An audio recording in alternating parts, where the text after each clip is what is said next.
लोगों ने पढ़ा था motion of charge particle in given magnetic field. तो हम लोगों ने देखा था कि अगर चार्ज पार्टिकल को यूनिफॉर्म मैग्नेटिक फील्ड के परपेंडिकुलर अगर थ्रो कर दें तो वो सर्कुलेट कर जाता है। ये हम लोगों ने देखा था। जैसे चार्ज पार्टिकल को इधर फेंकते हैं, पॉजिटिव वाला चार्ज है, तो लेफ्ट हैंड स्लैप रूल से आप कर सकते हैं इसको। इधर फोर्स लगेगा तुरंत निकल जाएगा लेफ्ट हैंड स्लैप रूल से। स्लैप मतलब थप्पड़ होता है। तो वेलोसिटी के डायरेक्शन में लेफ्ट हैंड के उंगलियों को कर दीजिए। ये जो चार्ज जो है फिंगर है उसको कर दीजिए।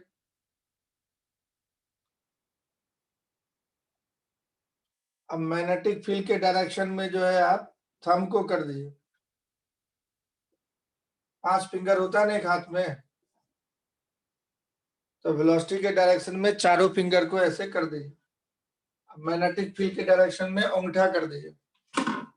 अंगूठा जो है मैग्नेटिक फील्ड का, थंब जो है लेफ्ट हैंड का मैग्नेटिक फील्ड के डायरेक्शन में कर दीजिए। थप्पड़ जिधर लगेगा उधर फोर्स हुआ, इधर जिधर लगेगा यही फोर्स होगा। तो फोर्स जो है स्लैब की तरफ होगा, स्लैब रूल। फोर्स जिधर होगा स्लैब की तरफ होगा, पॉजिटिव चार्ज पे। और उल्टा स्लैब होगा तो नेगेटिव चार्ज। तो लेफ्ट हैंड स्लैब रूल से ये डायरेक्शन निकालने का तरीका होगा। वेलोसिटी अब अपना बायां हाथ निकालिए, इधर की तरफ चारों उंगलियां कीजिए, अंगूठा इधर अंदर की तरफ कीजिए और थप्पड़ ऊपर की तरफ आए। ये फोर्स और वेलोसिटी के बीच से वेलोसिटी को छूते हुए निकलेगा चार्ज पर। वेलोसिटी टेंजेंट हो गया और ये रेडियस हो गया इसका। तो रेडियस हम लोग निकालने के लिए पढ़े थे एम बी, चार्ज पार्टिकल का मास m है और divided by q B. Time period पढ़े थे 2 पाई आर बाय वेलोसिटी। अब r का वैल्यू यहाँ पे रख देते हैं तो वेलोसिटी वाला टर्म कट जाता है। तो time period is independent of radius and velocity. Time period is independent of radius and velocity. Time period is independent of radius and velocity. Radius बड़ा, वेलोसिटी ज्यादा होगा तो रेडियस भी बड़ा होगा। तो 2 पाई m बाय क्यू बी ये पढ़े थे हम लोग। और इसके बाद इसमें जो है हम लोग ये आर कैसे निकाले थे, तो बोले ये मैग्नेटिक फोर्स जो होता है वो क्यूबीबी के बराबर होता है और सेंटीपिटल फोर्स जो होता है mv² बाय आर के बराबर होता है। यही मैग्नेटिक फोर्स सेंटर की तरफ है, यही सेंटीपिटल फोर्स बन जाएगा। इसलिए QBB equal to mv² by R कर दिए थे तो ये आर निकल आया था। इतना हम लोगों ने पढ़ा था, है ना। अब क्वेश्चन करने की बारी है। ये हम लोगों ने पढ़ा था। वेलोसिटी और मैग्नेटिक फील्ड क्या है, परपेंडिकुलर है। मैग्नेटिक फील्ड अंदर है और वेलोसिटी इधर है, तो दोनों क्या हो गया, परपेंडिकुलर हो गया। तो चार्ज पार्टिकल सर्किल में घूमता है। चलिए, तो अब हम लोग क्वेश्चन करेंगे इस पे, जितना पढ़े उसमें से। अब इसमें से कभी कभी क्वेश्चन आता है कि भाई साइडवेज डिफ्लेक्शन बताओ। इसी केस में, सर्कुलर पाथ के केस में आता है कि find the sideways deflection. Sideways deflection का क्या मतलब होता है, उसको y से लिखिए या डेल्टा से लिखिए।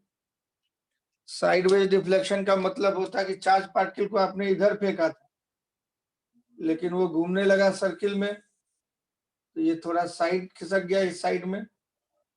तो मान लिए कुछ एंगल तक घूमा, थीटा एंगल पे, इतना एंगल से घूम गया चार्ज पार्टिकल, m मास का है, v वेलोसिटी आपने दिया था, और स्पीड नहीं बढ़ाता है मैग्नेटिक फोर्स, क्योंकि मैग्नेटिक फोर्स के चलते वर्क डन जो है यहाँ सेंट्रीपिटल फोर्स है ना, मैग्नेटिक फोर्स सेंटर की तरफ लगता है, वेलोसिटी के परपेंडिकुलर लगता है, इसका कंपोनेंट वेलोसिटी की तरफ कुछ भी नहीं है, इसलिए स्पीड नहीं बढ़ाता है, काइनेटिक एनर्जी वही रहे। यहाँ जितना बड़ा v है उतना ही बड़ा v यहाँ पे भी रहे, इसलिए स्पीड नहीं बढ़ाता है।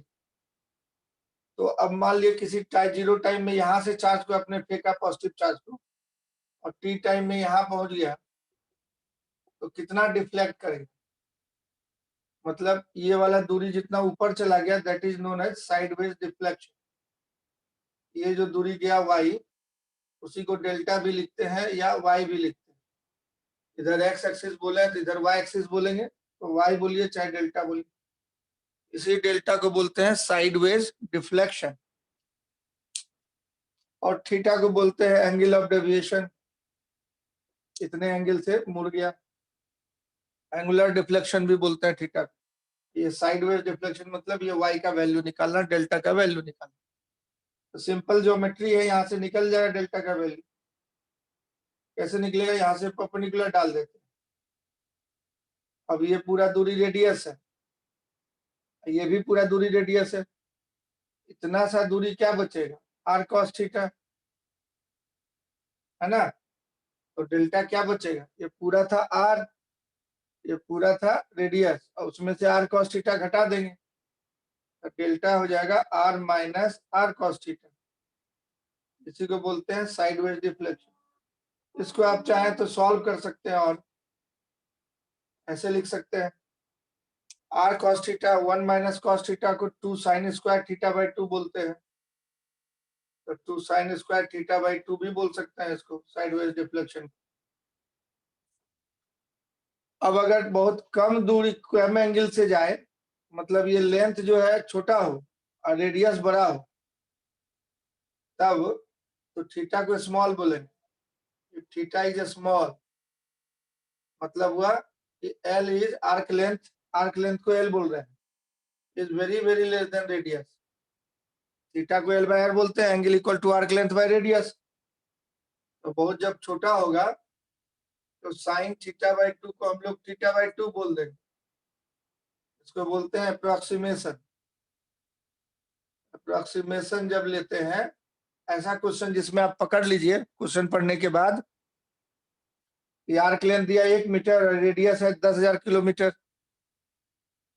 तब ये थीटा छोटा हो जाएगा, एल बाई आर छोटा हो जाएगा, तब साइन थीटा बाई 2 को थीटा बाई 2 लिख देंगे, तब डेल्टा हो जाएगा 2 into r into theta by 2 का होल स्क्वायर। साइन स्क्वायर था, तो ये 4 हो गया तो कैंसिल हो जाएगा, तो half r into theta square हो जाएगा। थीटा को इस तस्वीर से आप एल बाई आर भी लिख सकते हैं, तो कभी कभी एल दे देगा, आर निकाल लीजिएगा, r equal to m B by Q B formula भी बता चुके थे, उससे आर निकल जाएगा, एल क्वेश्चन में दिया रहेगा, एल बाई आर से थीटा निकल जाएगा, यहाँ पे रख देंगे, तो हाफ यहाँ रख दिए, l square by r square, एक आर कट जाएगा, एल स्क्वायर बाय आर आएगा, ये आ जाएगा अप्रोक्सीमेशन के बाद। ये हुआ एग्जैक्ट फॉर्मूला यहाँ तक, ये अप्रोक्सीमेट फॉर्मूला। समझ में आ रहा है? यस बोलिए। इस थ्योरी को नोट कर लिए, इंपॉर्टेंट है, जब भी साइडवेज डिफ्लेक्शन मिले यही थ्योरी लगाएंगे, बन जाएगा क्वेश्चन। समझ में आया तो यस बोलिए, नहीं समझ में आया तो नो बोलिए, अब मिटाना है तो ओके लिखिए।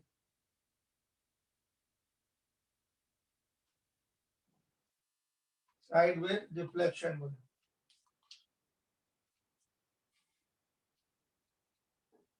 अब देखिए क्वेश्चन, अब देखिए, अब क्वेश्चन अब देखिए, तो ये चार्ज पार्टिकल जब सर्कुलर वाला था वो ज्यादा क्वेश्चन रहता है ना। तो मान लिए क्वेश्चन ऐसा दिया हुआ है कि मैग्नेटिक फील्ड ऐसे डॉट दिया हुआ है, मतलब बाहर की तरफ। अब इसमें सेम चार्ज का अलग अलग मास वाला दो पार्टिकल को परपेंडिकुलरली थ्रो किया, है ना। एक को वीए वेलोसिटी से और दूसरे को वीबी वेलोसिटी से, दोनों का पाथ ऐसा हुआ, सेमी सर्कुलर दिखाया हुआ है। ये वाला ए वाला है, ये वाला बी वाला है, अटके। Magnetic field B naught tesla दिया हुआ है आपको, फिक्स है। Magnetic field B naught tesla fix है। क्वेश्चन में क्या दिया हुआ है, दो पार्टिकल है। तो पार्टिकल ए के लिए दिया हुआ है, इसका मास ma है और इसको फेंका गया था va वेलोसिटी से, और इसका चार्ज q है। पार्टिकल बी के लिए दिया गया है, इसका मास mb है, वेलोसिटी vb है, चार्ज सेम है। तो इसमें से सेलेक्ट द करेक्ट आंसर है, सेलेक्ट द करेक्ट चॉइस।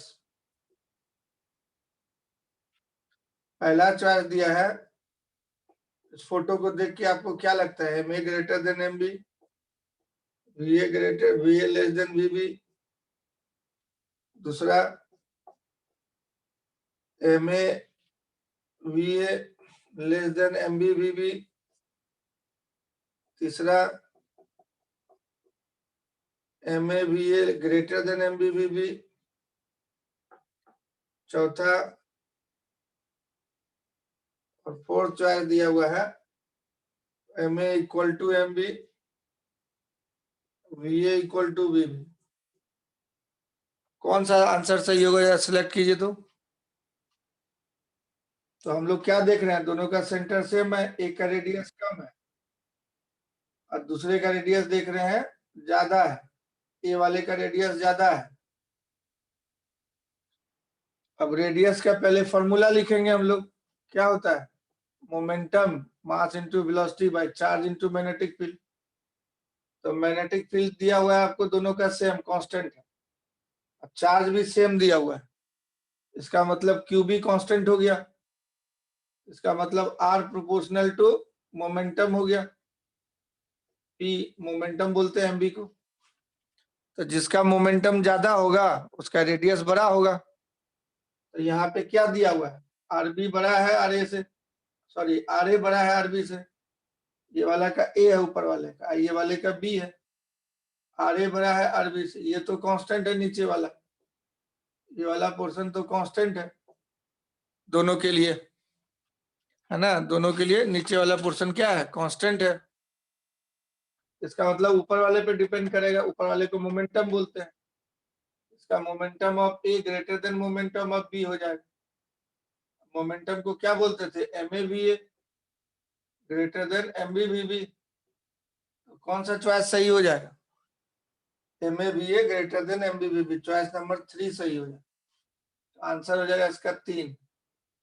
समझ में आया तो यस बोलिए, नहीं समझ में आया तो नो बोलिए।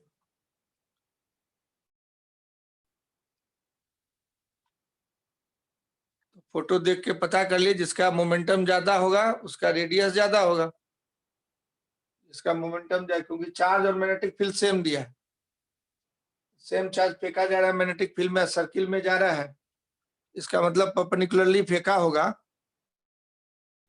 और रेडियस जिसका बड़ा है उसका मोमेंटम बड़ा होगा, है ना। तो इस तरह क्वेश्चन आएगा तो आप टिक मार सकते हैं ऑब्जेक्टिव में फटाक से।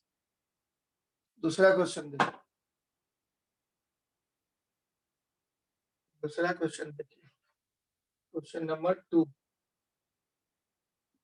क्वेश्चन नंबर 2 देखिए। दूसरा क्वेश्चन है,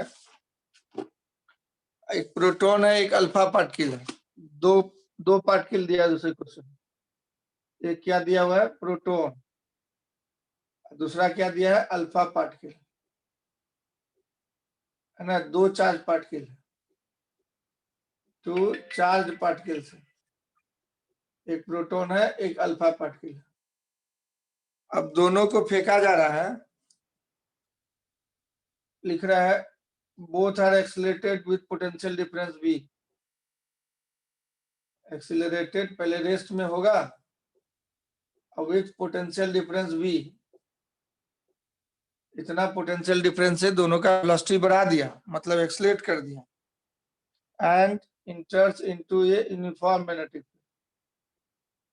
और वेलोसिटी बढ़ा के यूनिफॉर्म मैग्नेटिक फील्ड में एंट्री करवा दिया, इंटर्स into a uniform magnetic field.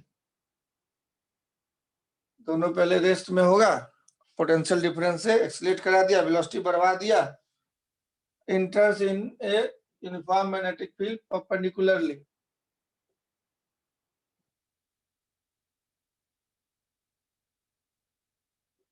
दोनों perpendicularly एंट्री किया, perpendicularly to their velocities,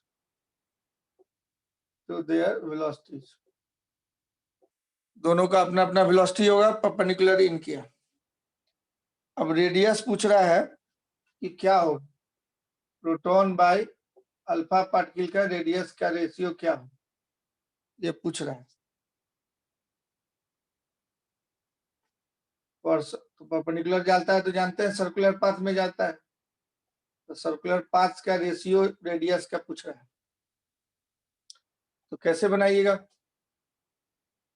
तो चार्ज पार्टिकल रेस्ट में है, अब पोटेंशियल डिफरेंस अगर हम लोग दे देंगे, ये प्लस v प्लस और ये v माइनस, इसमें चार्ज पार्टिकल q को अगर छोड़ देते हैं रेस्ट से, तो वर्डन होता है qv, v को ही बोलते हैं पोटेंशियल डिफरेंस,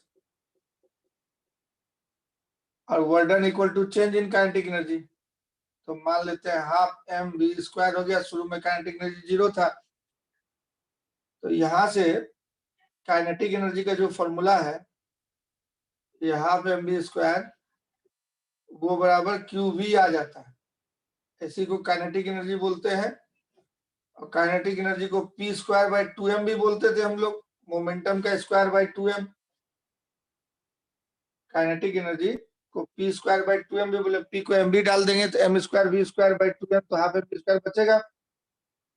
इसका मतलब मोमेंटम का इक्वेशन आ जाएगा √2m⁴v। अब रेडियस का फॉर्मूला होता है मोमेंटम मतलब mass into velocity by charge into magnetic field.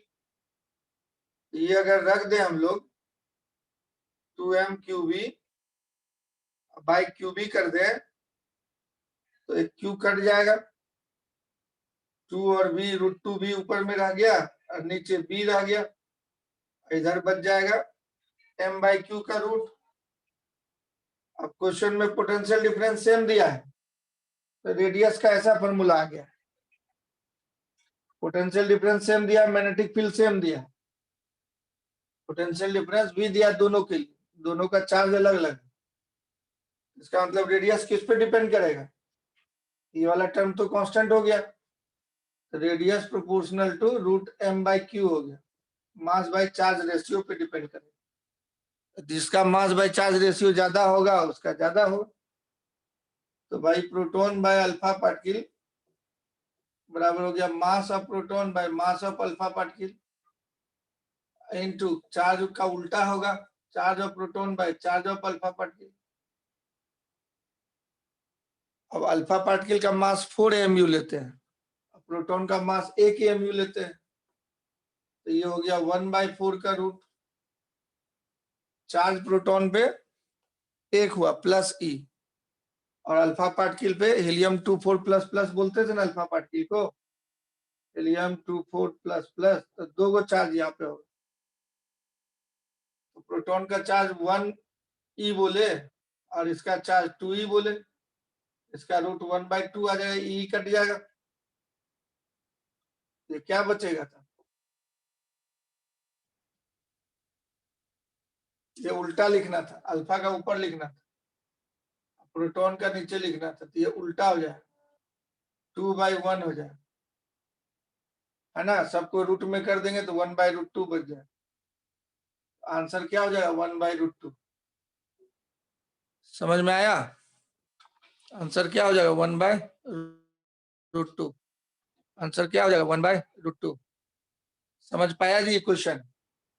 तो पोटेंशियल डिफरेंस से एक्सलेट करेगा तो रेडियस का फॉर्मूला ऐसा बन जाएगा, उसको याद रखें, √2 into potential difference by magnetic field, ये कांस्टेंट है, अगर बी सेम है पोटेंशियल डिफरेंस सेम है, रूट मास बाय क्यू का रेशियो, इस फॉर्मूला से हम लोग देख लीजिए, क्योंकि ये वाला टर्म पूरा का पूरा कांस्टेंट है, ये वाला टर्म पूरा का पूरा कांस्टेंट है, क्योंकि पोटेंशियल डिफरेंस सेम दिया था, बी सेम दिया था, तो मास बाय चार्ज के रेशियो पे डिपेंड करेगा, जिसका मास ज्यादा और चार्ज कम तो रेशियो उसका ज्यादा हो जाएगा, तो रेडियस जिसका भी m/q ज्यादा होगा रेडियस उसी का ज्यादा होगा। समझ पाया?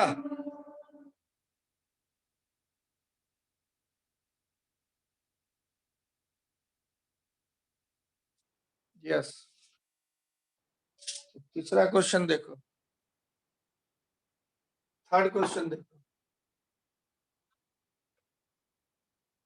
तो अलग अलग तरीके से रेडियस का फॉर्मूला तुमको याद रखना पड़ेगा, जो दिया रहेगा उसके हिसाब से अप्लाई कर लेते हैं। थर्ड क्वेश्चन देखो, तीसरा क्वेश्चन दिया है कि x इक्वल टू से x इक्वल टू L तक यूनिफॉर्म मैग्नेटिक फील्ड है। क्वेश्चन दिया है कि यूनिफॉर्म मैग्नेटिक फील्ड कितना चौड़ा है, तो x इक्वल टू 0 से x इक्वल टू L तक, यहां तक है। इस field with uniform field with steady magnetic field. Steady magnetic field का मतलब uniform magnetic field, steady magnetic field, steady magnetic field. अब मैग्नेटिक फील्ड दिया हुआ है बी नॉट इंटू माइनस के कैप। माइनस के कैप बाहर की तरफ लेंगे तो माइनस के कैप अंदर बोलेंगे, अंदर की तरफ है। अब कह रहा है एक पार्टिकल है, उसका मास m है और पॉजिटिव चार्ज q है, पॉजिटिव चार्ज q है and velocity v not i cap है। तो परपेंडिकुलर हो गया वेलोसिटी के कैप के परपेंडिकुलर होता है i कैप, माइनस के कैप हो गया minus Z axis, i cap हो गया x axis.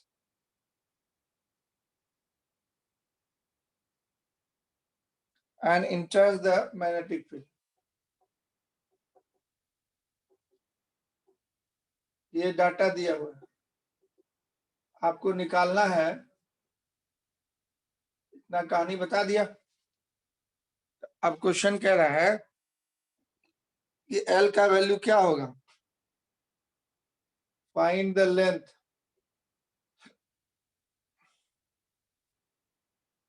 If the particle, charge particle जो है emerges from the magnetic field, charge particle emerges from the magnetic field at an angle 30 degree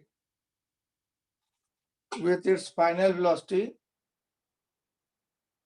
with its final velocity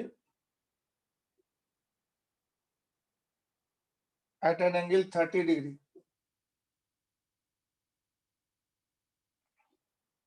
to its initial velocity।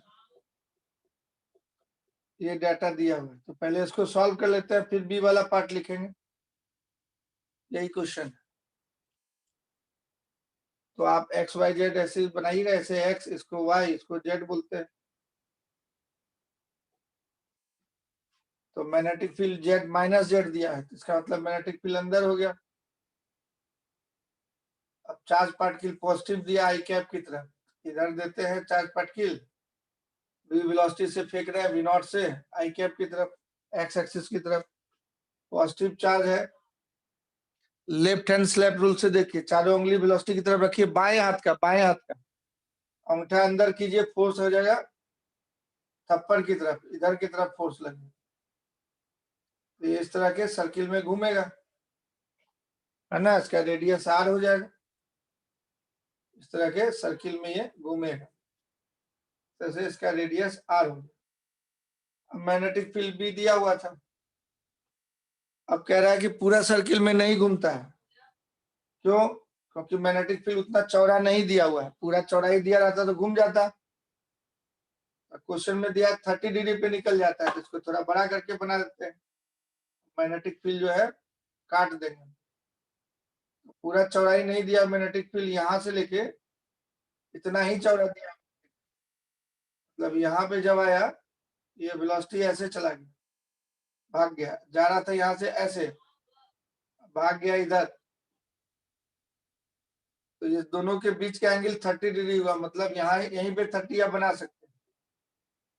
ये oriental है शुरू में, इसका मतलब इतना ही चौड़ा मैग्नेटिक फील्ड दिया हुआ है, उधर मैग्नेटिक फील्ड नहीं दिया है, इसलिए वो घूम नहीं पाएगा। यहीं से एंट्री मारा, इसी के लेंथ को हम लोग एल बोल रहे हैं, लंबाई दिया हुआ एल, कितना दिया हुआ है एल, मैग्नेटिक फील्ड बस इतना चौड़ा दिया हुआ है। इतना चौड़ा दिया रहेगा तो क्या होगा, यहीं से पार्टिकल भाग जाएगा। पूरा मैग्नेटिक फील्ड रहता है तो पूरा घुमाते रहता है, फोर्स लगाता है। जब यहाँ से भागा चार्ज पार्टिकल तो ये फोर्स इधर था, यहाँ पे था तो फोर्स इधर था, दोनों फोर्स का कटिंग पॉइंट रेडियस की तरफ फोर्स लगता है, ये सेंटर का लाएगा, तो ये 30 डिग्री होता है, तो ये भी 30 होगा किसी भी सर्किल में। कैसे आप देख सकते हैं, ये वाला 30 हुआ आपका, तो ये टेंजेंट और रेडियस 90 डिग्री पे होता है। अब पूरा एंगल होता है 180, तो 30 ये हो गया, 90 ये हो गया 120, इधर से बचेगा 60 60, और इस साइड में 90, तो इधर 30। तो ये टेंजेंट के साथ हॉरिजॉन्टल के साथ 30 बना रहा है, तो सेंटर के साथ भी 30 बनाएगा वर्टिकल के साथ। ज्योमेट्री से, सिंपल ज्योमेट्री है। अब ये दूरी दिया हुआ है एल, और ये पूरा हो गया रेडियस, तो साइन 30 क्या लिखिएगा उस फोटो में, perpendicular distance l by radius r, ऐसा लिखिएगा, है ना। तो साइन 30 हो जाएगा आर हाफ, और आर हो जाएगा M B by Q B, m B not by Q B, तो क्यू बी ऊपर चला जाएगा। एल निकालना है आपको, इस पूरे को उधर भेज दीजिए, तो यहां से एल निकल के आ जाएगा M B not by 2 Q B. तो this is the answer of part A. तो मैग्नेटिक फील्ड का चौड़ाई कितना होगा, इतना होगा, इतना मैग्नेटिक फील्ड चौड़ा है। समझ पाया। 30 डिग्री के बाद बोलता था निकल जाता है, यहां से फेंका गया चार्ज पार्टिकल, तो यहीं तक गया था चार्ज पार्टिकल, बस वेलोसिटी 30 डिग्री हो गया पहले वाले से। डायरेक्शन मोड़ रहा है वेलोसिटी का मैग्नेटिक फील्ड, तो जब 30 डिग्री तक मुड़ा फिर फेंका गया वहां से, तो इतना ही चौड़ा था मैग्नेटिक फील्ड, एल लेंथ। तो मैग्नेटिक फील्ड का कितना चौड़ाई है वो पता चल गया।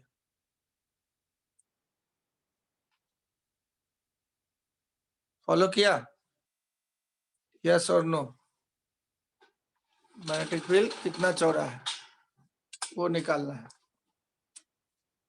अब दूसरा पार्ट इसमें कह रहा है, बी पार्ट कह रहा है कि एल को डबल कर दिए, डबल से भी थोड़ा ज्यादा। तो बी पार्ट इसी का कह रहा है कंटिन्यूशन में कि find the final velocity of the particle, find the final velocity of the particle, final velocity of the particle, कह रहा है कि फाइनल वेलोसिटी निकालिए, and the time spent by it, कितना टाइम रहा magnetic field, and the time spent by it, spent by it in the magnetic field, in the magnetic field, ये पूछ रहा है। दूसरे क्वेश्चन में कितना समय तक मैग्नेटिक फील्ड में रहा, और जब निकला तो कितने वेलोसिटी से निकला। If the magnetic field now expand up to 2.1 L, if the length of magnetic field is expand up to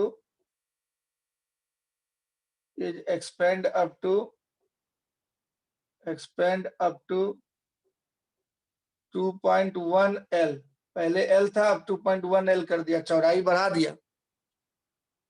तो बोल रहा है कि कितना देर तक मैग्नेटिक फील्ड में घूमेगा चार्ज पार्टिकल, वो निकालना है।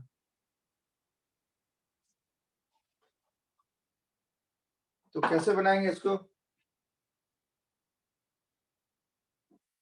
एल तो आप यहां से देख चुके हैं, साइन 30 हाफ होता है, यहां से आपको पता चला है कि half equal to L by R, इसका मतलब L equal to R by two आप देख चुके हैं। एल रेडियस का आधा था, अब कह रहा 2.1 एल कर दिया, तो क्या हो गया, रेडियस से बड़ा हो जाएगा वो। एल कितना था अपना, रेडियस का आधा, दुगुना कर देते तो रेडियस के बराबर हो जाता मैग्नेटिक फील्ड, दुगुना से थोड़ा ज्यादा है। नाउ द न्यू लेंथ या न्यू विड्थ भी बोल सकते हैं मैग्नेटिक फील्ड का, of magnetic field is L dash equal to 2.1 एल। अब एल का वैल्यू पुट कर दिए, put L equal to R by two, तो आर बाई टू एल को पुट कर दीजिएगा तो ऐसा आ गया, मतलब कि L dash by R greater than 2.1 में 2 से डिवाइड किया तो ग्रेटर देन 1 आएगा, मतलब L dash greater than radius हो गया, ग्रेटर देन रेडियस हो गया, मतलब width of magnetic field radius से बड़ा हो गया। ये निकाल लेंगे पहले, अब फिर वो लिखेंगे, ये इसमें डाल दिए ये वाला। तो इससे पता चला हम लोग को कि जो लेंथ है, चौड़ाई है, वो रेडियस से बड़ा है। अब देखिए चार्ज पार्टिकल सर्किल पूरा कंप्लीट करता है अगर पूरा मैग्नेटिक फील्ड इधर उधर दोनों तरफ रेडियस से ज्यादा मैग्नेटिक फील्ड। तो अब यहाँ से एंट्री करवा रहे थे और रेडियस से थोड़ा सा ज्यादा मैग्नेटिक फील्ड है आपके पास, तो इसका मतलब चार्ज पार्टिकल को क्या होगा, यहाँ से चार्ज पार्टिकल फेंक रहे थे आप पॉजिटिव चार्ज पार्टिकल को वी नॉट स्पीड से, ये पूरा ये सर्किल में नहीं घूम पाएगा, सेमी सर्किल में लेकिन घूम जाएगा, यहाँ से जाएगा और यहाँ से निकल जाएगा, तो सेमी सर्कुलर पाथ पूरा कंप्लीट कर लेगा, आधा सर्किल में घूम जाएगा। इतना मैग्नेटिक फील्ड है आपके पास, इसको रेडियस से थोड़ा ज्यादा मैग्नेटिक फील्ड है, ये रेडियस हुआ यहाँ, और अभी आप निकाले थे कि एल डैश है पूरा, ये L dash is slightly greater than radius, L dash is slightly greater than, ये एल डैश है आपका, एल डैश रेडियस से बड़ा है, तो मैग्नेटिक फील्ड मतलब है सफिशिएंट आपके पास, तो चार्ज पार्टिकल यहाँ से चलेगा घूम के यहाँ से निकलेगा, तो फाइनल वेलोसिटी क्या बोलेंगे, तो स्पीड तो बदलता नहीं है लेकिन डायरेक्शन बदलता है, तो फाइनल वेलोसिटी क्या हो जाएगा, वैल्यू वही रहेगा स्पीड के बराबर, फाइनल वेलोसिटी तब हम लोग बोलेंगे जितना वैल्यू था वी नॉट वही रहा, अब ये आई कैप था वो माइनस आई कैप हो जाएगा, तो फाइनल वेलोसिटी बदल गया, स्पीड सेम रहा, डायरेक्शन बदलने से बोलेंगे फाइनल वेलोसिटी बदल गया। और कितना देर तक रहा ये मैग्नेटिक फील्ड में, तो पूरा एक चक्कर काटता है तो टाइम टी बोलते हैं, तो टाइम स्पीड आधा चक्कर काटा तो कितना होगा टी बाई टू, पूरे टाइम को बोलते थे 2 pi M by Q B, और डिवाइडेड बाई 2 कर देंगे तो ये हो जाएगा time pi M by Q B रहेगा मैग्नेटिक फील्ड में, यही आंसर हो जाएगा बी पार्ट का, ये दोनों मिला के, दो चीज पूछा था दोनों मिला के ये आंसर हो जाएगा। तो कितना देर चार्ज पार्टिकल मैग्नेटिक फील्ड में रहा, वो पूरा एक चक्कर काटता है तो capital T equal to 2 pi M by Q B रहता है, उसका आधा टाइम तक रहा, आधा चक्कर काटा। समझ में आ रही है बात जो बोल रहे हैं, सो यस और नो, तो पाई एम बाई क्यू बी हो जाए। पहला सवाल से हमको पता चला था कि लेंथ जो था आर बाई टू था, और दूसरे में कहता है दोगुना से थोड़ा ज्यादा कर दिया, मतलब लेंथ मैग्नेटिक फील्ड का एक्सपेंड करके रेडियस से थोड़ा बड़ा कर दिए, तो रेडियस से जब थोड़ा बड़ा हो गया तब तो इसको घूमने का मौका मिल जाएगा चार्ज पार्टिकल को सर्किल सेमी सर्कल में, अब इधर नहीं है मैग्नेटिक फील्ड तो उससे निकल जाएगा, जहां से मैग्नेटिक फील्ड था वहीं से एंट्री मारना, तो फिर वहीं से निकल जाएगा बाहर, 180 डिग्री से घूम जाएगा।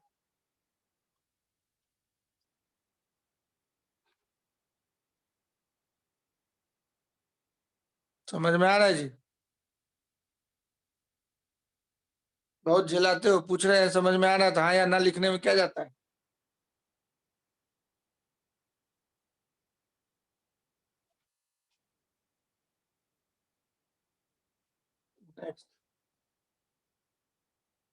नेक्स्ट क्वेश्चन देखो,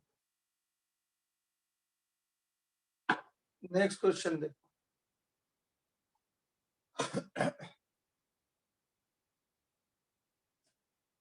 नेक्स्ट क्वेश्चन देखो, इसमें कह रहा है इस तरह का डायग्राम दिया हुआ है, एक पार्टिकल सीधे निकल रहा है ऐसे, है ना, सी नाम दिया हुआ है इसको, एक जा रहा है ऐसे, इसका नाम बी दिया हुआ है, एक जा रहा है मतलब ऐसे गया, और ये गया, ए नाम दे रहा है इसको, ए ऐसे गया, ज्यादा डिफ्लेक्ट किया, ए। एक दिया हुआ है उल्टा डिफ्लेक्ट किया ऐसे, डी नाम दिया है। मैग्नेटिक फील्ड दिया हुआ है ऐसे तुमको फोटो, है ना, मैग्नेटिक फील्ड ऐसे दिया हुआ है, ये है मैग्नेटिक फील्ड का वी नॉट। अब क्वेश्चन कर रहे, एक न्यूट्रॉन है, एक प्रोटॉन है, एक इलेक्ट्रॉन है, एक अल्फा पार्टिकल है। न्यूट्रॉन है, कौन कौन पार्टिकल फेंके हैं इसमें, न्यूट्रॉन को फेंके हैं, प्रोटॉन को फेंके हैं।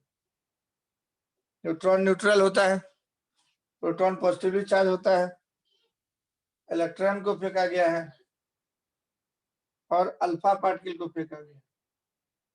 चार तरह के पार्टिकल को इंटर कराया गया है मैंने कांस्टेंट मैग्नेटिक फील्ड, सबका वेलोसिटी इक्वल है,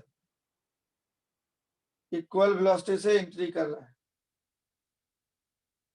एंट्री कर रहा है मैग्नेटिक फील्ड में इक्वल वेलोसिटी से सब।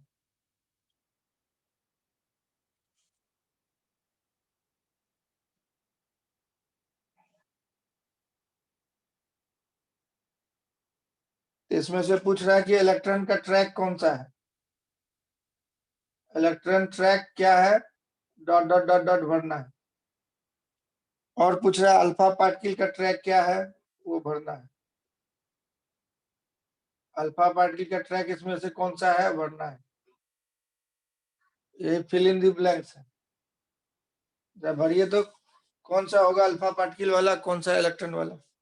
तो न्यूट्रल तो आप समझ सकते हैं, न्यूट्रॉन तो न्यूट्रल होता है, ये न्यूट्रल होता है तो इसमें कोई फोर्स नहीं लगेगा, तो ये वाला तो न्यूट्रॉन हो जाएगा, हम लोग पता है सीधे चला जाएगा वो, ये तो न्यूट्रॉन हो जाएगा। और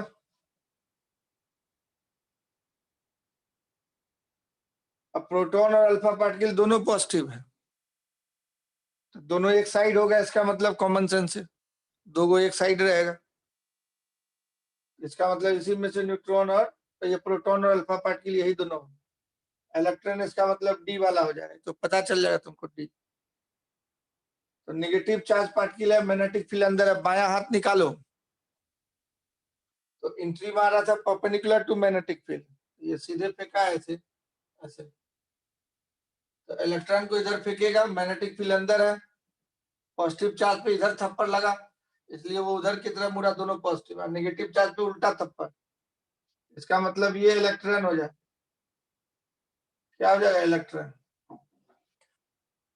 अब दोनों में से, इसी दोनों में से कोई अल्फा है और कोई प्रोटॉन है, ये दोनों पॉजिटिव चार्ज है इतना पता है, कौन सा होगा अल्फा, कौन सा होगा प्रोटॉन। अल्फा पार्टिकल का क्या होता है, रेडियस जो है, इसका रेडियस कम हो रहा है, ज्यादा मुड़ रहा है, ये कम मुड़ रहा है, तो रेडियस कब कब कब होगा, M B by Q B formula होता है।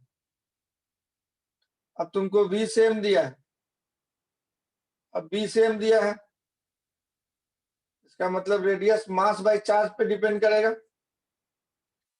तब जिसका मास बाय चार्ज रेशियो ज्यादा होगा उसका रेडियस बड़ा होगा, जिसका मास बाय चार्ज रेशियो कम होगा उसका रेडियस छोटा होगा, ये ना होगा। तो तुम अल्फा पार्टिकल और प्रोटॉन में तुलना कर लो, अभी तो तुम बनाया था प्रोटॉन बाय अल्फा पार्टिकल 1/√2 आ गया था, तो प्रोटॉन अब बाय अल्फा पार्टिकल का रेशियो निकालेगा, तो किसका जो है चार्ज बाय मास रेशियो ज्यादा होगा, mass of proton by charge of proton, sorry mass of alpha particle ऊपर कर देगा charge of alpha by charge of proton. तो प्रोटॉन का मास होता है 1, अल्फा का मास होता है 4, तो 1/4 ये हो गया। चार्ज होता है अल्फा का 2 और प्रोटॉन का 1, एक इलेक्ट्रॉन उसमें 2 प्लस प्लस होता है तो ये हाफ आ गया। इसका मतलब प्रोटॉन का रेडियस अल्फा पार्टिकल के रेडियस का आधा हुआ। इसका यहां से पता चला कि प्रोटॉन का रेडियस अल्फा पार्टिकल के रेडियस का आधा होगा। तो कम रेडियस मतलब ज्यादा मुड़ा हुआ और ज्यादा रेडियस मतलब कम मुड़ा हुआ, है ना। तो ये ज्यादा मुड़ा हुआ है जिसका रेडियस कम हो जाएगा, तो ये प्रोटॉन हो जाएगा ए वाला और बी वाला अल्फा पार्टिकल हो जाएगा। ठीक है ना। तो इसमें से रेडियस किसका कम है, फोटो में देख रहे हैं तो हम लोग बोलेंगे R A is less than R B. Radius कम प्रोटॉन का है तो ये प्रोटॉन हो जाएगा, ये हो जाएगा अल्फा पार्टिकल। अब चारों का नाम लिखा गया। तो आंसर अब यहाँ पे भरो। इलेक्ट्रॉन में क्या भर देगा डी, अल्फा पार्टिकल में क्या भर देगा बी। समझ पाया तो यस बोलो, नहीं समझ पाया तो नो बोलो। आराम से समझा रहे हैं प्यार से, अब भी नहीं समझेगा तो कभी नहीं समझेगा।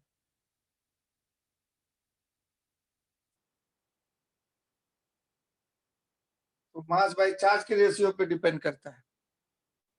तो अभी तुम देख लिया, अब गौर से अब याद रखो, मास बाई चार्ज रेशियो में जो है प्रोटॉन का मास बाय चार्ज रेशियो कम होगा, अल्फा पार्टिकल का मास बाय चार्ज रेशियो ज्यादा। तो प्रोटॉन का रेडियस कम हो जाता है अल्फा पार्टिकल के रेडियस, प्रोटॉन का रेडियस कम हो जाता है अल्फा पार्टिकल के रेडियस। इसी तरह से कॉमन सेंस से अपना जवाब देना है एग्जाम में, इसी तरह क्वेश्चन आएगा तो कॉमन सेंस से जवाब देना है।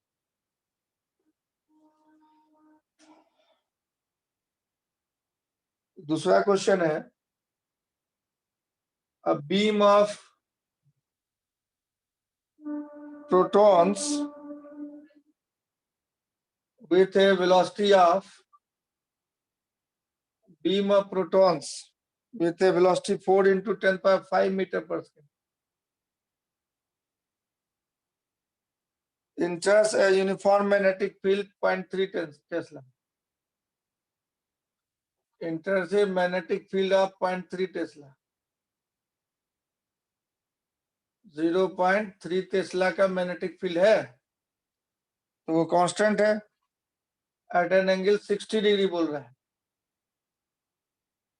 At an angle 60 degree to the magnetic field. Magnetic field के डायरेक्शन से 60 डिग्री पे जा रहा है। 90 पे जाता तब सर्कुलर होता था, अब 60 पे जाता है तो हेलिक्स हो जाएगा with constant pitch.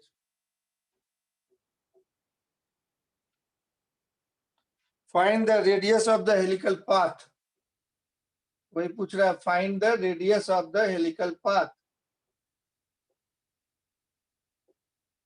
Helical path तुम जैसे ही देखा एंगल 90 नहीं है और 0 नहीं है, 180 नहीं है, मतलब हेलिक्स होगा, स्प्रिंग जैसा घूम के जाएगा। हेलिक्स का रेडियस पूछ रहा है। अब क्या है उसके बाद, also find the pitch of helix. Pitch, एक चक्कर में जितना आगे बढ़ता है उसी को पिच बोलते हैं।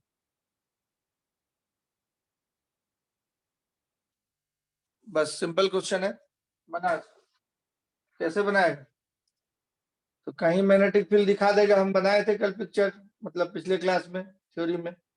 इधर कुछ वेलोसिटी से अगर फेंक देते हैं, चार्ज पार्टिकल पॉजिटिव है प्रोटॉन, कुछ वेलोसिटी से फेंक दिए, इसके दो कंपोनेंट होते हैं वेलोसिटी के, एक पैरेलल टू मैग्नेटिक फील्ड और एक परपेंडिकुलर टू मैग्नेटिक फील्ड। अब ये दुनिया में नहीं रहा, पैरेलल कंपोनेंट के चलते बाया हाथ इधर करेंगे वेलोसिटी की तरफ, अब मैग्नेटिक फील्ड की तरफ अंगूठा, थप्पड़ इधर लगेगा पॉजिटिव चार्ज, तो इस तरह के सर्किल में घूमना चाहिए, वेलोसिटी को छूते हुए आएगा, ऐसे घूमना चाहिए। लेकिन ये पैरेलल है वेलोसिटी तो वो खींच लेगा, स्प्रिंग बन जाएगा इस तरह का घूमते घूमते ये ऊपर भागेगा। ऊपर की तरफ वेलोसिटी था तो ऐसे घूमते घूमते भागे, ऐसे घूमते घूमते ऊपर भागे, यही हेलिक्स बन गया। अब इस दो चूड़ी के बीच की दूरी को ही पिच बोलते हैं। तो पिच निकालने के लिए हम लोग क्या करेंगे, एक चक्कर में ये वी पैरेलल वाला वेलोसिटी के चलते खींच रहा था, इनटू टाइम से मल्टीप्लाई कर देते तो पिच निकल जाता है। और रेडियस इसका निकालने के लिए क्या करते हैं हम लोग, रेडियस निकालने के लिए हम लोग परपेंडिकुलर वाला वेलोसिटी डालते हैं, m into V perpendicular by q into B, ये फॉर्मूला होता है। अब घूम कौन रहा था, तो प्रोटॉन घूम रहा था। प्रोटॉन का मास याद है कितना होता है, 10 किलो की 20 किलो। प्रोटॉन का mass 1.66 into 10 to the power -27 kg है ना। और वेलोसिटी परपेंडिकुलर वाला ये कितना हो जाएगा, कितने डिग्री पे था, 60 डिग्री पे था, ये v sin थीटा होगा, तो v sin 60 लिखेंगे, है ना। तो v दिया हुआ है हम लोगों को यहाँ पे 4 इंटू 10⁵ मीटर पर सेकेंड, तो डाल देंगे v के 4 इंटू 10⁵ इंटू साइन 60 डालना पड़ेगा, तो साइन 60 हो जाएगा √3/2, √3/2 भी लिख देना होगा। और बाई क्यू भी, तो चार्ज होता है प्रोटॉन का 1.6 इंटू 10⁻⁻19, जितना इलेक्ट्रॉन का होता है उतना ही। मैग्नेटिक फील्ड दिया 0.3 टेस्ला, 0.3 से मल्टीप्लाई करते हैं। इसको निकाल के जल्दी से बताओ रेडियस कितना आता है हेलिक्स का। ये परपेंडिकुलर वाला वेलोसिटी लेंगे v sin थीटा वाला, इसको सॉल्व करो तो बाबू कितना आता है जरा बता दो जल्दी से। 1.66 को एक जगह करते हैं, 2 से कट जाएगा 4 इंटू √3 इंटू 2 कर देते हैं एक जगह, डिवाइडेड बाय 0.3 है नीचे, और ऊपर में पावर को एक जगह कर दे, नीचे 1.6 भी है। अब पावर को एक जगह कर दे, 10⁻⁻27 में से 5 चला गया तो -22 और 19 जुड़ गया उसमें, -22 में 19 जुड़ जाएगा तो -3 बचे मीटर। अब इसको सॉल्व करके जरा बताना कितना आता है। इतना सा तो तुम सॉल्व कर सकते हो ना, जल्दी से बैठो मत, सॉल्व करके इमीडिएट बताओ। √3 जानता है 1.732, solve it and give me the answer. 11.98 Batsal बता रहे हैं, तो आंसर मैच नहीं कर रहा है।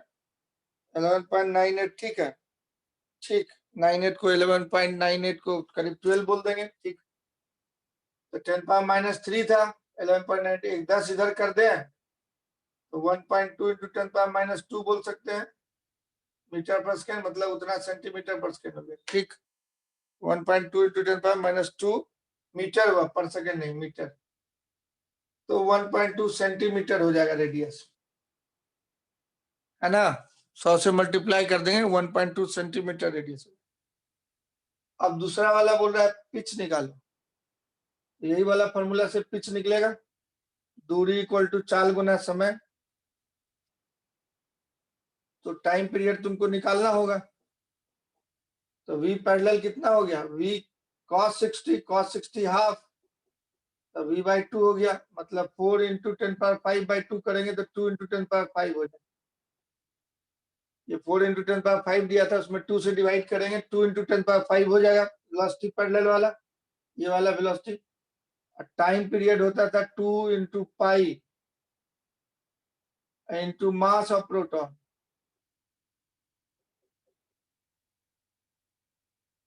Divided by 2πm/qb, charge of proton.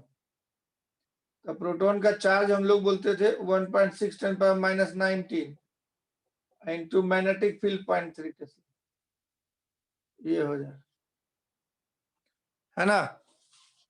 अब उसको सॉल्व करना है, तो उसको सॉल्व करेंगे तो 224 हो गया इंटू 3.14 इंटू 1.66 ऊपर में आ गया, नीचे में 1.6 इंटू 0.3 आ गया। पावर को एडजस्ट कर ले, 27 में से 5 चला गया -22, 19 चला गया -3, इतना हो जाएगा मीटर। डिस्टेंस ही होता है पिच। अब इसको सॉल्व करो, कितना आता है जरा बताना। रेस्ट नहीं करना है, जल्दी से सॉल्व करना है।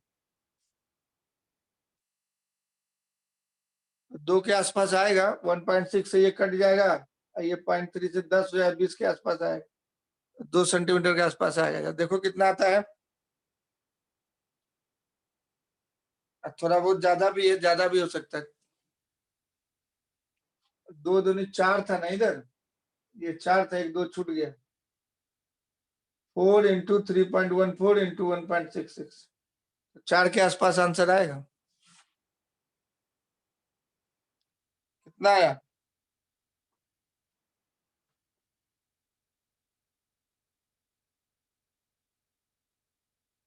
-43.7 इंटू 10⁻³ मीटर। एक डिसमल इधर कर देंगे,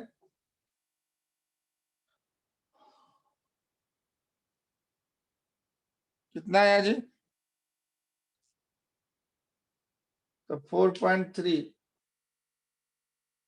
और इंटू 10⁻² कर दिया, मतलब 4.3 सेंटीमीटर के आसपास है। कैलकुलेशन चेक कर लो। ठीक, समझ में आया ये हेलिक्स वाला सवाल? इसको बोलते हैं helix with constant pitch. Constant pitch इसलिए बोलते हैं, वेलोसिटी कांस्टेंट है और टाइम फिक्स्ड है। इक्वल इक्वल दो चूड़ी के बीच का दूरी हमेशा इतना ही होगा। Helix with constant pitch, helix with constant pitch, helix with constant pitch. ठीक है, इसको मिटा रहे हैं।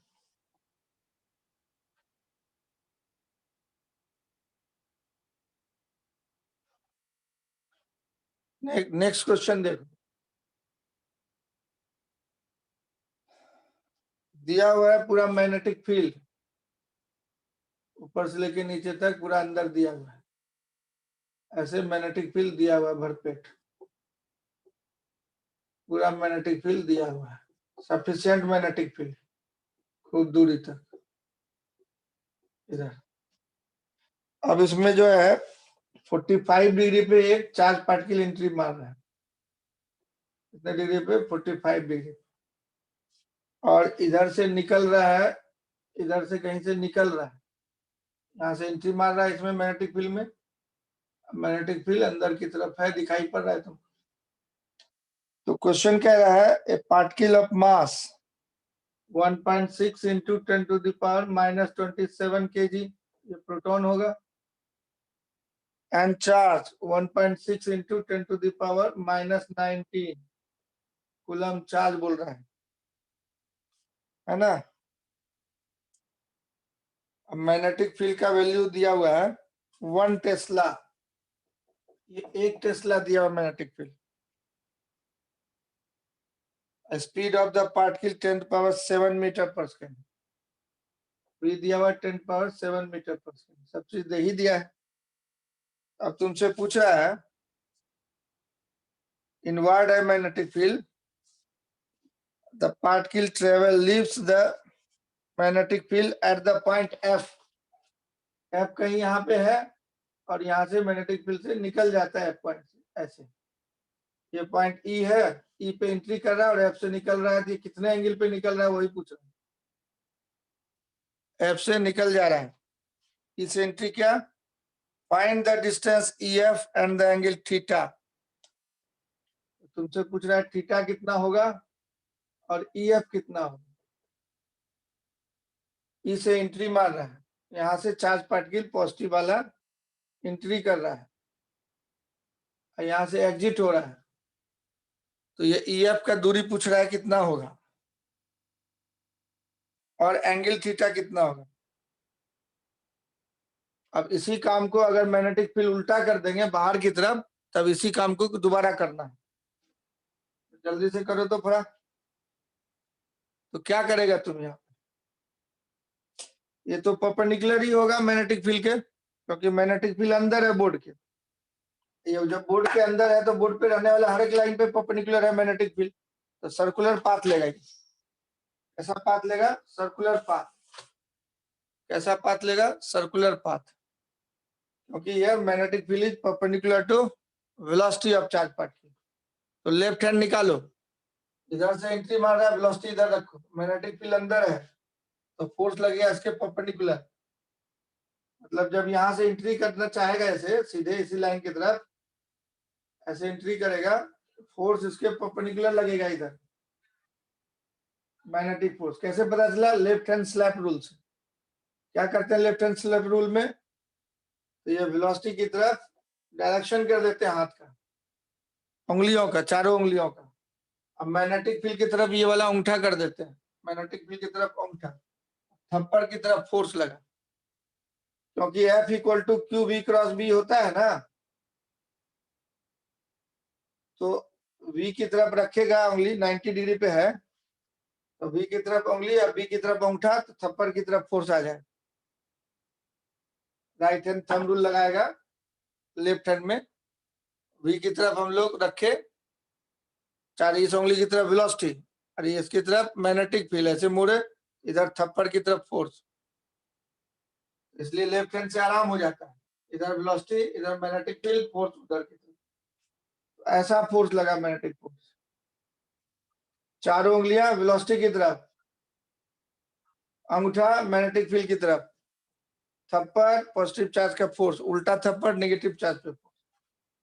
अब इधर फोर्स लग रहा है, इधर वेलोसिटी है, तो तुम गेस करो कि कैसे जाना चाहेगा। तो इधर खींचेगा वेलोसिटी फोर्स, तो यहां से ये सर्कुलेट करेगा, ऐसा सर्किल बनेगा जो कि इसमें से जाए, इसका सेंटर इसी लाइन पे कहीं होगा। तो इधर फोर्स लगा मैग्नेटिक फोर्स, तो यहाँ से ये सर्कुलेट करे, और जब यहाँ पहुंचेगा तो यहाँ से निकल गया, ऐसे भाग गया, क्योंकि वहां अब मैग्नेटिक फील्ड नहीं है, तो यहीं से भाग जाएगा, ऐसे वेलोसिटी इधर ही हो जाएगा। वेलोसिटी तो बढ़ता नहीं है, स्पीड खाली डायरेक्शन बदल रहा है, तो जितने वेलोसिटी से गया उतना ही वेलोसिटी से एग्जिट होगा। अब इस वेलोसिटी के परपेंडिकुलर लाइन तुम खींच देगा, ये फोर्स का लाइन हो जाएगा, मैग्नेटिक फोर्स का। अब दोनों मैग्नेटिक फोर्स जहां कटेगा इस सर्किल का सेंटर लोकेट हो जाएगा, this is the centre of the circle, क्योंकि टेंजेंट है और ये रेडियस है, दो रेडियस के कटान बिंदु को सेंटर बोलते हैं। तो फोर्स सेंटर की तरफ लगता है, रेडियस की तरफ लगता है, this is the centre of the circle. तो ऐसे जाएगा और उधर से निकल जाएगा, सिमेट्रिक दिख रहा है तुमको। तो ये पूरा सर्किल तुम अगर बनाता है तो इस तरह का सर्किल होता है ये उधर, लेकिन है नहीं मैग्नेटिक फील्ड, इसलिए सर्कुलेट नहीं करेगा। ये क्या हो गया? कॉर्ड का लंबाई हो गया। ये क्या है? रेडियस। ये भी क्या है? रेडियस। ये एंगल 45 था तुम्हारा, और ये 90 डिग्री होता है टेंजेंट रेडियस, और ये पूरा 180 होता है, तो इधर भी 45 होगा, इधर भी 45 होगा। सिमेट्री से ये दोनों बराबर ट्रायंगल में इक्वल साइड्स के सामने का एंगल इक्वल होता है, इसके सामने का एंगल और इसके सामने का एंगल इक्वल हो जाएगा। अब 245 हो गया तो यहाँ 90 डिग्री हो जाएगा, इसका मतलब ये राइट एंगल ट्रायंगल बन गया। तो ये हाइपोटेन्यूज निकालना है, ये आर है, ये आर है, 90 डिग्री पे हो गया, ये √2r हो जाएगा। ये कितना हो जाएगा? √2r।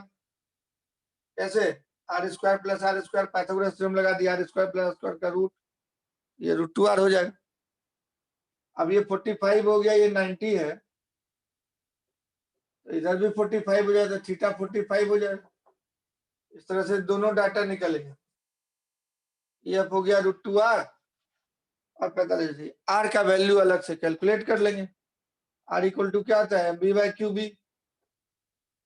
एम दिया हुआ है हम लोग 1.6 10⁻⁻⁹ -27। वेलोसिटी दिया हुआ है हम लोग 10⁻⁷, और चार्ज दिया हुआ है 1.6 10⁻⁹ 1.6 कट ही जाएगा, सबसेटिंग दिया हुआ है, और भी दिया हुआ 1 टेस्ला, तो 1.6 से 1.6 गया, 10⁻⁻27 से 7 गया, -20 बचा, इधर 19 जाके जुड़ गया तो -1 बचा, तो 0.1 मीटर आ गया रेडियस। इसको 0.1 से मल्टीप्लाई कर देगा, 1.414 इंटू 0.1, ये आ गया 0.1414 मीटर, मतलब 14.14 सेंटीमीटर। यही हो गया आंसर। समझ में आ रहा है तो यस बोलो, नहीं समझ में आ रहा है तो नो बोलो। कहीं ऑब्जेक्शन है तुरंत बोलेगा।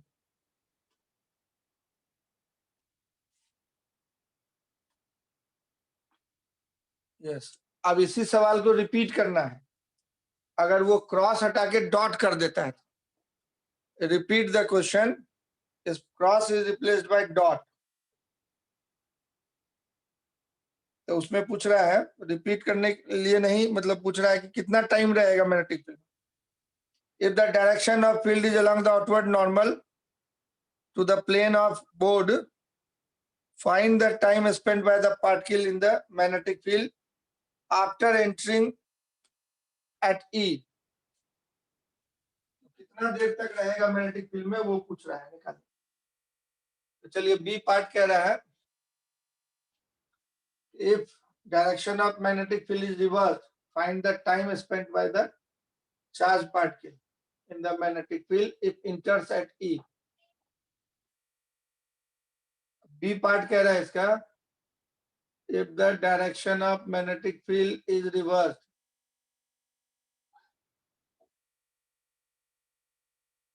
magnetic field is reversed, find the time spent by the charged particle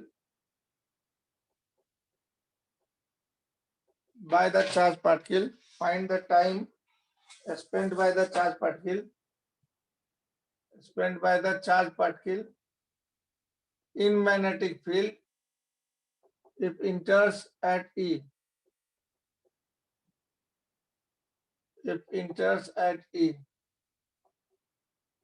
time निकालना है, फिर से फोटो बनाना होगा। ऐसे था मैग्नेटिक फील्ड, डॉट डॉट अब हो गया, हर तरफ डॉट है, उल्टा कर दिया मैग्नेटिक फील्ड डायरेक्शन। बी का वैल्यू वही है 1 टेस्ला।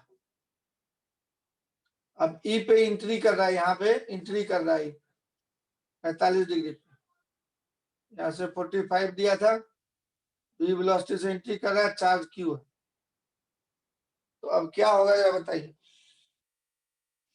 तो ई को हम लोग इधर नहीं बना के थोड़ा ऊपर बनाते हैं, ई को यहाँ पे नहीं बना के फोटो में ऊपर बनाते हैं।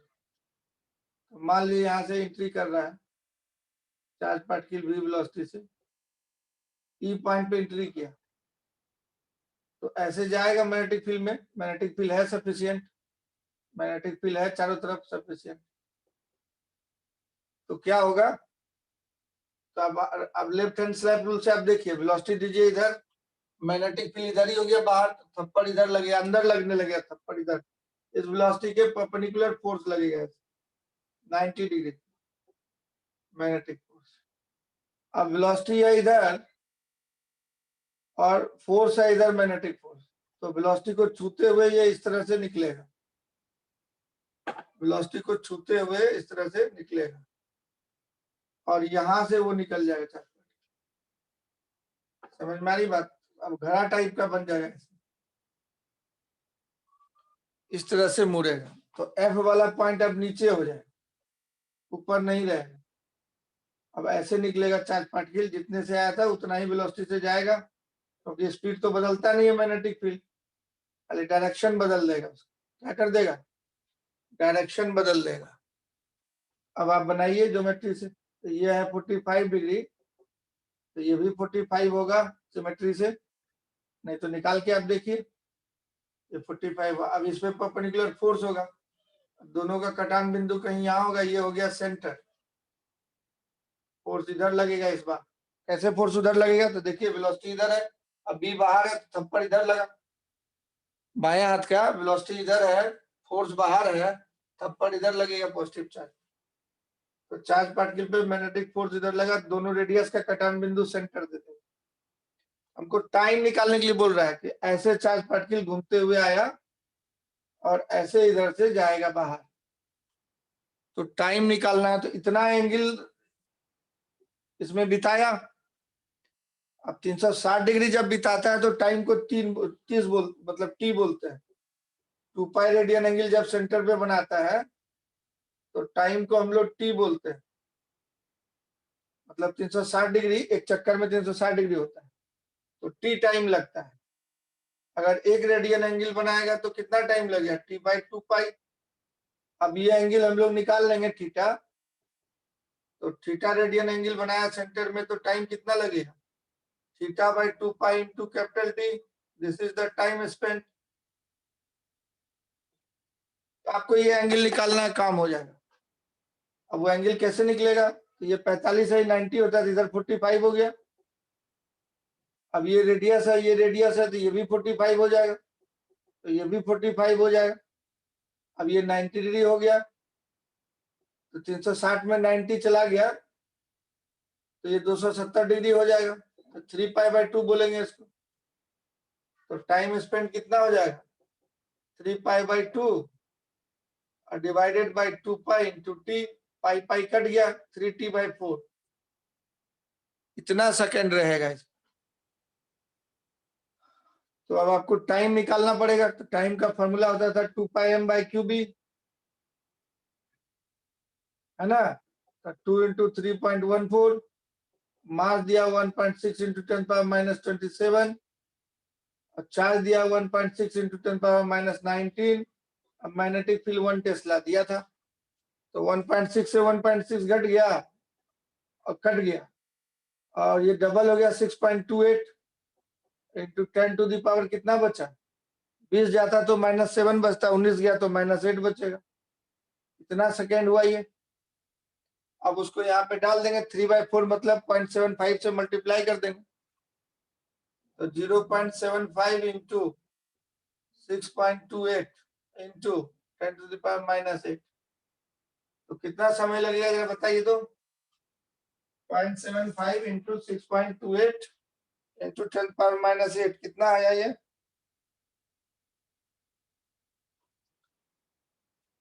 75 है, और उसको 6.28 से मल्टीप्लाई करेंगे तो 75 इंटू 4 हो जाएगा 3, और 2 और रहेगा तो 1.5 हो गया, करीब 4.5 हो जाएगा। तो कुछ आएगा 4.28 था, थोड़ा ज्यादा आएगा, 4.5 से ज्यादा आएगा। कितना आया एग्जैक्टली बताओ? 4.712 इंटू 10 पावर -8। ठीक, तो यही हो जाएगा आंसर। समझ में आ रहा है कहानी? पूरा कहानी समझ में आ रहा है इस तरह के क्वेश्चन का? यस। तो अपने से बनाएगा ये क्वेश्चन। एससी वर्मा में तुम्हारा ये क्वेश्चन शुरू होता है। होमवर्क लिख लो तो जल्दी से, अपने से नहीं बनाएगा तो कुछ नहीं हो पाएगा। 1 to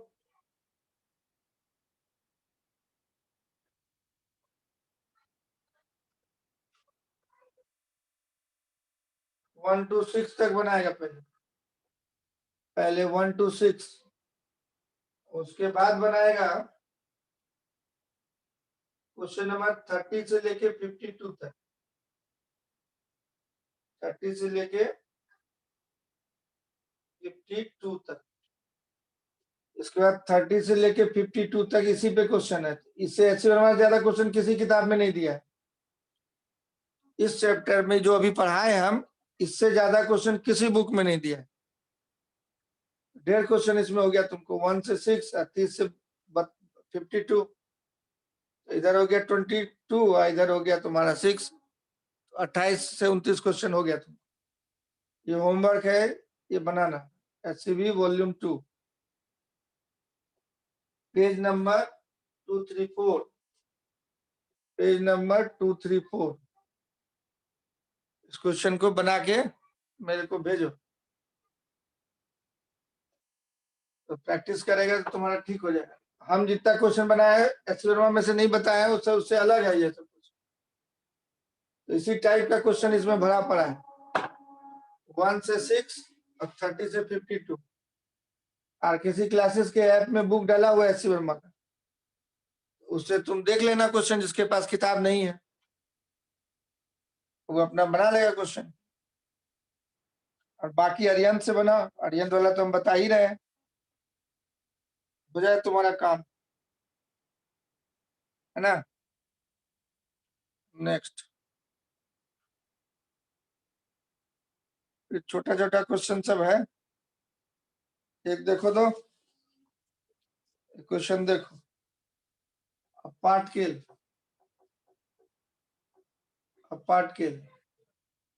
of charge plus q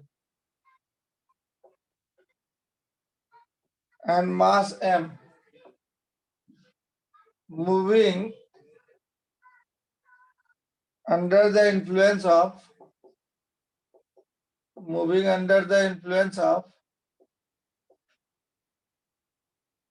a uniform electric field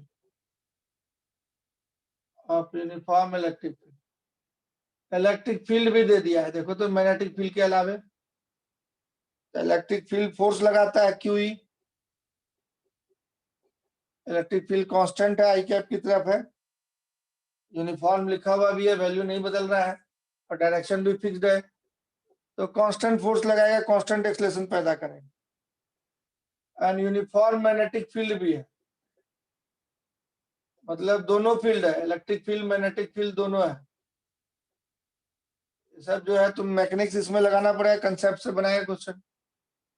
B के कैप, बी का डायरेक्शन दिया हुआ है के कैप की तरफ, मतलब जेड एक्सिस की तरफ।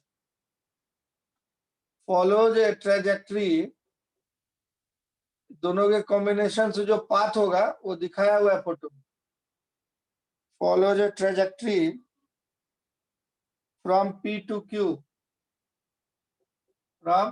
Q, as shown in figure, photo हम अभी बना रहे हैं, as shown in figure, ये दिया हुआ है। कह रहा है the velocities at P and Q are, दोनों जगह पे वेलोसिटी भी दिया हुआ है, velocities at P and Q are V I cap and minus 2B J cap, मतलब 2B minus J cap की तरफ। अब उसके बाद आपसे पूछ रहा है कि select the correct statement, more than one choice है, स्टेटमेंट या स्टेटमेंट्स हो सकता है, तो 4 चॉइस दिया हुआ है और वो उसमें से सिलेक्ट करना है। तो पहला चॉइस दिया है कि इलेक्ट्रिक फील्ड का वैल्यू 3/4 mv²/qa होगा, मतलब इलेक्ट्रिक फील्ड का वैल्यू निकाल। दूसरा चॉइस दिया है रेट ऑफ वर्डन, है कि नहीं, that is power, rate of work done at P, ये 0 है। Rate of work done by electric field, ये E फॉर इलेक्ट्रिक हो गया, rate of work done by electric field. पूरा लैंग्वेज हम नहीं लिखे हैं, इसको समझ लीजिए आप, रेट ऑफ वर्डन मतलब power delivered by electric field पूछ रहा है, rate of work done by both the fields at Q is 0, rate of burden by both the fields, so burden by electric field plus burden by magnetic field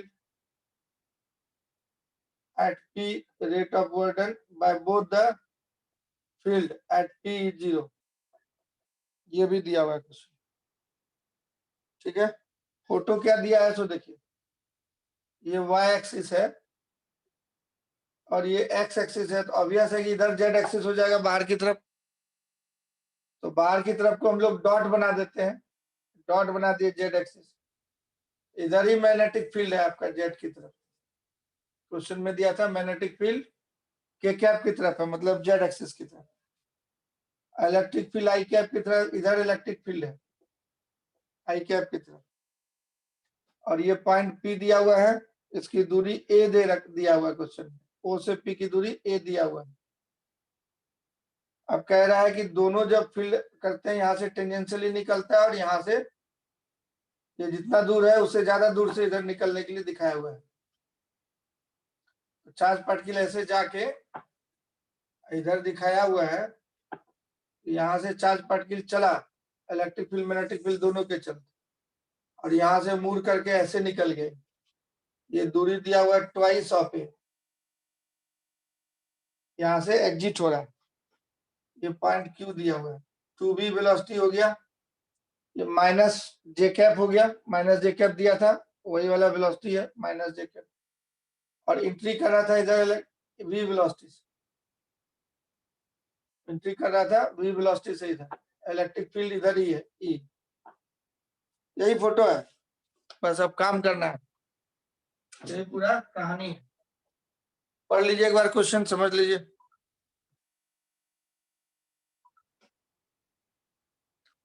तो दिया हुआ है कि particle of charge Q and mass M, तो charge Q है और मास M है, तो हम लोग जानते हैं कि इलेक्ट्रिक फील्ड खाली वर्क करेगा, मैग्नेटिक फील्ड चूंकि परपेंडिकुलर टू वेलोसिटी होता है, इसलिए work done by magnetic field will be 0। तो यहाँ वर्क इलेक्ट्रिक फील्ड करेगा, तो कितना फोर्स लग रहा है, दो तरह का फोर्स, तो work done by electric force plus work done by magnetic force equal to change in kinetic energy करेंगे हम लोग। तो इलेक्ट्रिक फील्ड कांस्टेंट है, इलेक्ट्रिक फोर्स हो जाएगा QE आई कैप की तरफ, इलेक्ट्रिक फोर्स हो जाएगा QE आई कैप की तरफ, जिधर E का डायरेक्शन है उधर ही, तो इलेक्ट्रिक फोर्स इधर लग रहा है बार बार बार बार, तो इस डायरेक्शन में कितना डिस्प्लेसमेंट हुआ पार्टिकल का, ये यहां से चला था और यहां से निकला, इस डायरेक्शन में डिस्प्लेसमेंट 2a हुआ, इलेक्ट्रिक फोर्स के चलते वर्ड हो जाएगा QE इंटू एक्स, एक्स हो गया 2a, एक्स डायरेक्शन में इलेक्ट्रिक फील्ड है तो उधर की तरफ का डिस्प्लेसमेंट लेंगे, तो यही हो जाएगा work done by electric force, क्योंकि कांस्टेंट फोर्स होता है तो फोर्स एक्स डायरेक्शन में है तो डिस्प्लेसमेंट एक्स डायरेक्शन में लीजिएगा, वाई डायरेक्शन के चलते तो कोई वर्क नहीं होगा, 90 डिग्री हो जाएगा। अब मैग्नेटिक फोर्स कोई वर्क नहीं करेगा, क्यों, क्योंकि ये फोर्स हमेशा परपेंडिकुलर टू वेलोसिटी रहेगा, जब भी इसका जो भी वेलोसिटी है यहाँ इसके परपेंडिकुलर होगा मैग्नेटिक फोर्स, कभी भी दूसरी जगह डायरेक्शन बदलेगा तो मैग्नेटिक फोर्स हमेशा परपेंडिकुलर रहेगा। यहाँ पे आप देख सकते हैं मैग्नेटिक फोर्स परपेंडिकुलर रहेगा, बी इधर है, अब बी बाहर है तो फोर्स इधर लगेगा, यहाँ पे भी मैग्नेटिक फोर्स देखिएगा तो हमेशा परपेंडिकुलर रहेगा वेलोसिटी के, तो एफ डॉट बी, इधर की तरफ डिस्प्लेसमेंट छोटे से डिस्टेंस में VDT बोलेंगे, force into displacement into cos 90 0 हो जाए, तो मैग्नेटिक फोर्स चलते कोई वर्क नहीं हो। काइनेटिक एनर्जी में चेंज देखिए, मतलब P से लेके Q तक आने में सिर्फ इलेक्ट्रिक फोर्स वर्क कर रहा है, तो काइनेटिक एनर्जी यहाँ पे कितना होगा भाई, फाइनल वाला half into M into 2b का square, final kinetic energy, initial कितना था half mb square, m into B square, तो माइनस हाफ mb स्क्वायर कर देंगे।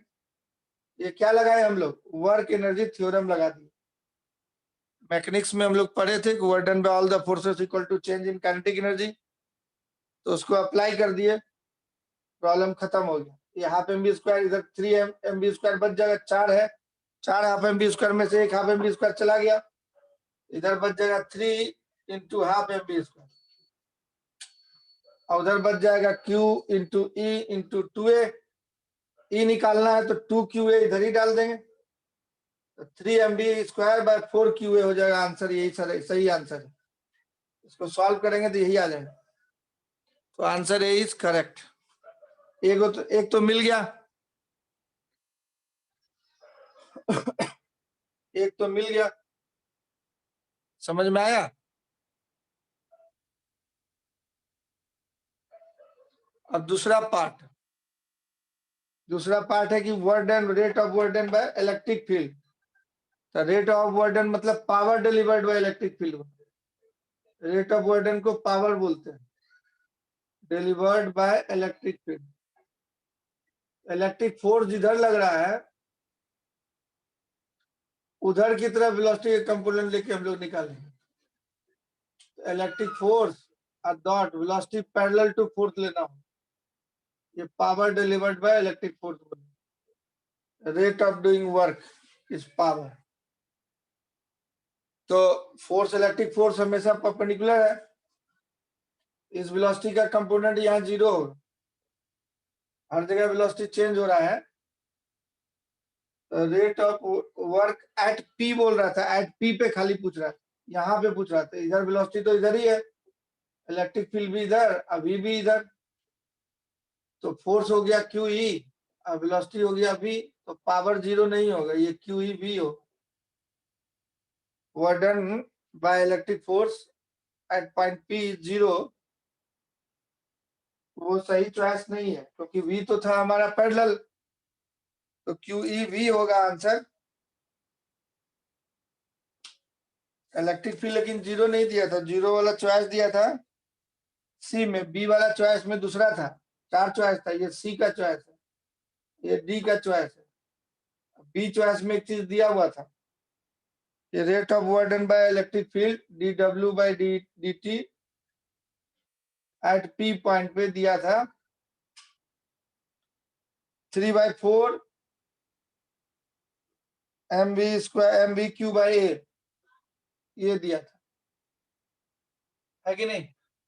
तो ई का वैल्यू हम लोग इतना निकाले हुए थे, इसमें डाल देते हैं, ई का वैल्यू ये निकाले हुए थे डाल देते हैं, तो क्यू इंटू ई का वैल्यू डाल देते हैं 4 mv² और v मिलके वी क्यू बन गया बाई क्यू ए, तो क्यू क्यू कट जाएगा, तो 3 mv³ अब बाई 4a आ जाएगा, यही चीज आ जाएगा, मतलब बी वाला भी सही हो जाएगा। Rate of work Q Q cut गया, क्यू क्यू कट गया, पावर को क्या बोलते हैं, force into velocity into cos 0 degree, एक ही डायरेक्शन में। यहाँ पी पॉइंट का पावर निकालना था, क्यू ई फोर्स हो गया इंटू बी कर दिए, ई निकाले हुए थे वो रख दिए, तो ये वाले से मैच कर जाता है, इसका मतलब ये सही है। जब ये सही है तो तीसरा सही नहीं होगा, गलत हो जाएगा, तीसरा सही नहीं होगा। अब चौथा बोल रहा है कि rate of work done by both the fields at Q is zero, Q पे बोल रहा है, ये पी नहीं क्यू पे बोल रहा था, क्वेश्चन में आंसर हम गलत लिख दिए, तो क्यू पे पूछ रहा है, तो क्यू पॉइंट पे देखिए हम मैग्नेटिक फोर्स तो कोई वर्क करेगा ही नहीं, इसलिए power deliver by magnetic force तो जीरो ही होगा। इलेक्ट्रिक फोर्स इधर इधर लगते रहेगा हमेशा, इलेक्ट्रिक फोर्स, और वेलोसिटी परपेंडिकुलर है, तो एफ डॉट वी कीजिएगा F E into two B cos 90, तो जीरो आ जाएगा ये भी, और work done by electric force zero होता है, इसलिए पावर डिलीवर जीरो हो जाती है, ये भी चॉइस सही हो, इस तरह से ए बी डी तीनों सही हो जाएगा। समझ पाया जी ये डिस्कशन? हाँ या ना बोलना जल्दी से।